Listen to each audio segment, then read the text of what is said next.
পারমাণবিক প্রকল্প যথা টাইমে নির্দিষ্ট সময় সম্পূর্ণ হোক। কিন্তু আমরা দেখতে পাচ্ছি আজকে নানামুখী ষড়যন্ত্র তৈরি হয়েছে। আমরা ঈশ্বরদী মানুষ এই পারমাণবিক প্রকল্প যেন সুস্থভাবে সুন্দরভাবে পরিচালিত হয়, সে সমস্ত বিপদগামী বন্ধুদের দাবি আদায়ের জন্য আপনারা রাস্তায় নেমেছেন।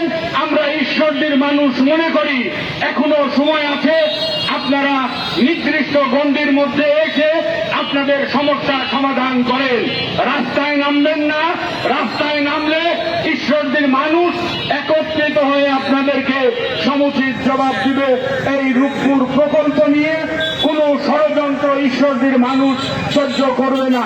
আজকে ঈশ্বরদীর সচেতন নাগরিক সমাজের ব্যানারে ঈশ্বরদীর সর্বস্তরের মানুষ, সামাজিক সাংস্কৃতিক সংগঠনের মানুষ সব একত্রিত হয়ে রাস্তায় নেমে এসেছে।